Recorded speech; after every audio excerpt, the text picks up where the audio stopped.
art locally at Bethel High School, and I've been teaching for 27 years. And all during that time, it took me a long time to realize that I could get back to my own work. So it was probably around 2015, and there were a series of events that people kept approaching me to do things for them that were very artistic. And one of the things was to restore a full-size medieval crucifix, okay? And it was kind of done, a doctor that I knew had this piece. It was very crudely carved, and he wanted it done over to be a replica of this piece from Catalunya, Spain. So I was like, wow, I don't really do stuff like that, but let me give it a try. So we hefted him down to my basement, and I lived with Jesus for like 6 months, and I carved away at him, and we reshaped him, and we repainted him. And this particular piece had, when they did scientific research on the paint samples, they found this pattern was underneath the tunic. It had been repainted several times. So I had painted this on his replica, and then Jesus went bye-bye, and I was like, I miss him. So I kind of wanted to recreate this pattern and have a piece of it with me and relive that a little bit. And that was the birth of my first crow. And it really got me thinking about how crows were really kind of a symbol for me about people and the tradition of religion, and how very intricate it can be in our constructs, and how traditional people look at the religious background. So I just looked at this piece and I thought, this will work. He needs to be very pompous. He needs to have his flat halo, just like the early Byzantine art. So that was my first crow. I went on to do several others. This was about 2015 or 16, 2015. So everything in the gallery's been done in the last 6 years. And so then I kind of followed that religious piece here, but I was looking at fabric, and I really loved the intricacy of the background. I have a background in illustration first. Before I was a teacher, that I studied illustration in New York. My parents were graphic designers, so I really like that kind of flat graphic look. So I went in and I did a little study about mustard plants, and he's holding a little mustard seed. So I really enjoyed that repetition. It really relaxed me too. It was one of these things I would spend the evening painting or the weekend to kind of just, get away from the mass of teenagers I spent all week with. Not that I don't love you all, which I do very, very much. But then it continued, and I played around with some ideas. One fun idea was like measuring up. That's just like a tongue-in-cheek. I tend to come up with a concept, because as I said, I'm an illustrator. So I start with an idea or concept, and then I build off of that, because I like to tell a story, or like come across with a pun or an idea. So that one was called Measuring Up. It's based on Rene Magritte, because of the bowler hat, and the idea that, again, we live to follow rules. This was also when the Common Core was coming through school, and we were measuring kids to death. And I thought, this is really kind of funny. The other thing that I love to do is I like to pull things out of the canvas a little bit and play around with that idea of not everything being contained in the rectangle. So that was that piece. This piece is also based on kind of a famous fabric. This was based on a tapestry, and the tapestry is called the Angeli Laudantes by Sir Edward Burne-Jones. It's from 1898, and it has angels on it. It's quite a big tapestry, and it's a beautiful piece. We actually saw it, my husband and I, at the Cloisters this past 2 summers ago. But I liked the corner of it, and I got to thinking about, if these people could weave such intricate designs, then maybe I could paint such an intricate design. And I just kind of challenged myself to kind of go in and really do detail work, and that's why it's called diligence, because I thought those people had such diligence in creating their work. It was also a departure. I was thinking, I don't want to be like a one-trick pony with crows only. So I was like, what do I paint? What do I paint? What do I paint?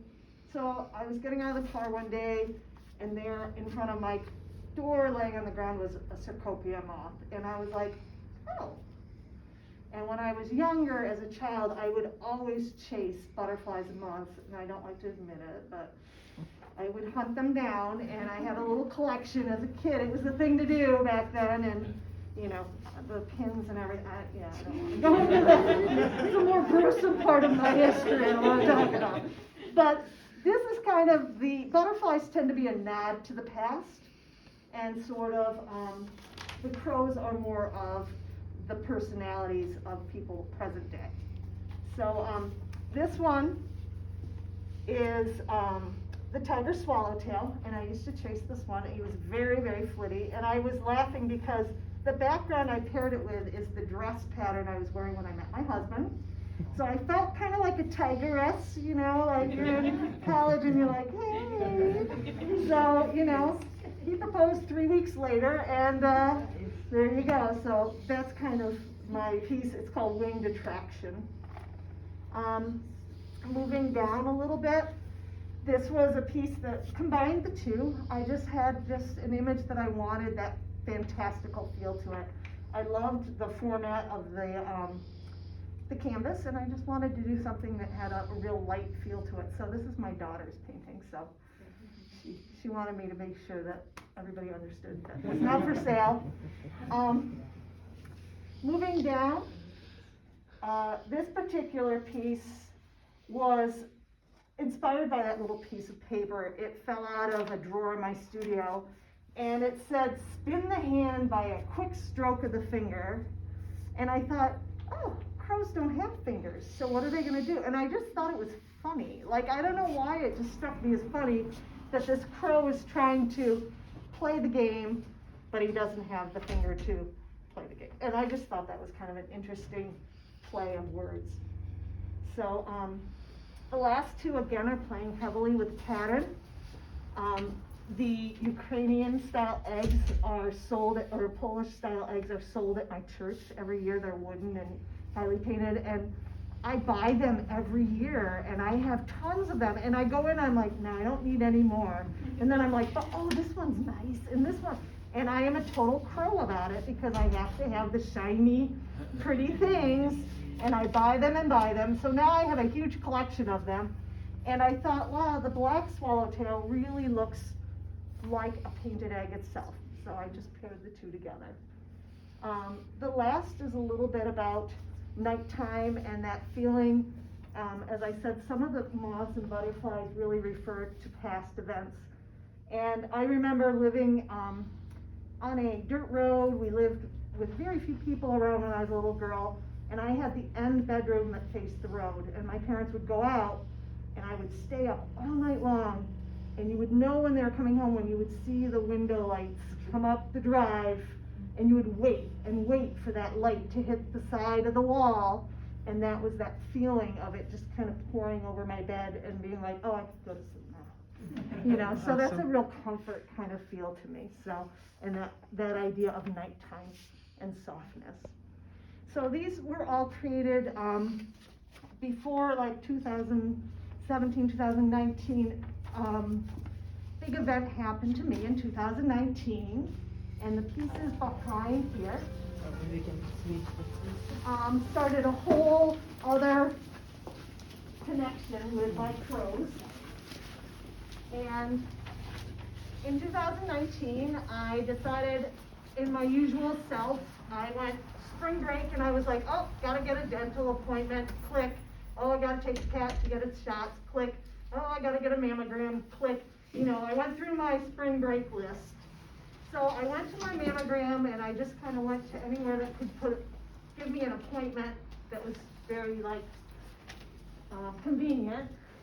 And unfortunately, that appointment turned into, oh, you need an ultrasound. And so I went in for an ultrasound, and they found cancer that they were originally looking for. They were looking for something on my right breast, and it turned out to be cancer on my left breast. So in a matter of, like, from 7 a.m. to 2 p.m., I had cancer that day, and I was like, what just happened? So I went in feeling very healthy, and then I met the doctor, and they drew these charts for me. And I couldn't help myself but looking at these charts thinking, oh my gosh, you draw terrible. You know, as my teacher, I'm like, I didn't know that if you looked inside me, I look like broccoli. Oh my God. You know, so part of me is like trying to pay attention to what I'm being told, and part of me is having this side conversation like, can you believe this? Can you look at these drawings? Like, are you really doing this? So, it took a bit to process. So as I was starting to kind of process this, it started to build into an idea for an illustration, like another, you know, I needed to get through this experience and make sense of it to myself. And I needed to really find a good place to put the anger, because I was pretty angry at this first doctor. I felt there were some things that weren't really civilized about the way I was treated. And so I felt like I wanted to be able to put that down somehow. And I went back to the time, and like I had been asked in like 2016 or 17 to restore the Stations of the Cross for our church. So I restored the actual plaster stations. So I was very familiar with the stations, and I'm like a late Catholic, I'm not a cradle Catholic, so the Stations of the Cross to me at first were kind of a unique experience. And so the first time I went to the Stations of the Cross, and if you're not Catholic, they are large plaques usually, and you follow them around the church, and they take the path of Christ to the crucifixion, and they read each like station is a stop, and you are told the narrative of that stop.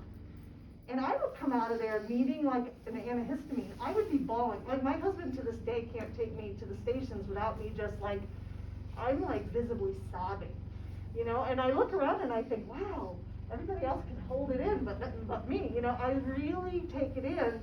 It's very visual. It's a very strong experience for me. So I transform that structure here. And some of them are a little tongue-in-cheek. This one, like, Christ takes the cross. And this was when they handed me my lab report, and it was in a hot pink envelope. And I'm thinking, who the hell gives you bad news in a hot pink envelope? Like, why is that a thing? Like, would you give a man prostate cancer in a purple envelope? Like, I think it was just absurd. So I really had to process that out. So here I am with the biopsy, and then the hot pink envelope. And then it moves into her first fall. There's so many ups and downs and ticks that you take on this journey. And anybody who has bad news medically, I'm sure, has these ups and downs. And this one was really hard because it's the first time you have to say it out loud. So you have to call people, and you have to tell them that you have cancer. And they don't expect it. Neither did you. You know, you're 49 years old at the time, no family history. It just hits you out of the blue. So the first thing everybody says is, are you okay? And you're like, I don't know. I don't know if I'm okay. So you ask it and you go around that question over and over and over. And you do a lot of crying. So this is the time and the date that I kind of got my news. The linear timeline is not exact, but it's kind of those moments going through. I would say that I went back and relived some of these moments, and it was a hard series to finish for me. I got around here, and I was kind of stalling out. I felt like, all right, I feel good now. You know, I've gotten 2 cleared mammograms. I've gone back, I've gotten the all clear. I'm on my, my therapy right now, my drug therapy. I'm feeling good, my energy's back. So to go back and relive some of these things and reprocess them was really kind of a hard thing. So I'm not going to say I was pretty thrilled when I finished, because I was starting to stall out. I really was. But I really felt that I had to push through, because I felt that this isn't, it's not a real sellable piece. Let's face it, how many people would want this in their living room? It's meant to really dialogue with people, and I want people to be able to see it, ask questions, If you're in the medical field, which I want to do some presentations with this, I want them to see what it's like to be on the side that's receiving this diagram for the first time. It might be commonplace. You're an oncologist, you see it every single day, but you've got to put yourself on the other side of the table and realize this is the very first time somebody might experience this and how they're looking at it and what lens they're looking through. So just a couple things. These are my friends and family, my husband. You'll see this kind of reoccurring thorn. I have it in the piece back there. To me, thorns are like the everyday problems that kind of tangle us up, but we can get through them. You're going to survive, but you're going to have a few scratches and a little bit of scarring, but you're okay. So you'll see the scarring. This thorn kind of breaks away here when I went and got a second opinion. Same diagnosis, different approach from the medical field. So I would say anybody who ever feels despair or feels badly about the care they're receiving, you need to go somewhere else. And I found that was so very true. It was a different approach. So this is just kind of going through that moment when you're just laying in bed and you're like, I do not want to go to work and I don't want to get up and I have cancer and leave me alone and you should all be bringing me breakfast in bed and you should all just toady to me because I'm miserably sad. So that was kind of the second fall, and then you get over yourself and you get up and you meet people that have it so much worse than you, because basically I had to walk in the park with my cancer compared to some people that have much deeper issues and have to go through much more rigorous treatments. This one's about trying to be good to yourself when you start doubting like what you're going to do. This initial diagnosis, I remember I had a trip to Europe and I was like, hey, am I going to get to go to Europe? And the doctor said, well, we believe in quality of life. And I was like, quality of life? That's like something I hear in hospice. Like, are you kidding me? Like, this was 10 minutes after telling me, oh yeah, I think this looks like cancer, when she took the biopsy out. So I was just like blown away. So taking little trips and being good to myself and showing myself that, you know, there was quality of life, but it was just a little different phrasing there. So I was saying this is kind of a fun piece because I was going to radiation and I walk in the door and there is my student's dad. He's like, hey, I'm going to give you your radiation unless you're uncomfortable. I'm like, no, it's fine. So, you know, like every day, take my top off and meet my student's dad, and it's all right, you know, like business as usual, not a big deal. But the best part was I laid down the very first time, and it's Freddie Mercury playing the song where it goes, laser beams, and he starts singing about like laser beams dancing around the disco and stuff, and I'm like, did you pick this music on purpose? And they're like, no, it just came on the radio, and I'm like, okay. Just odd stuff like that kept happening. So this one is the one that would be, the last one is she waits.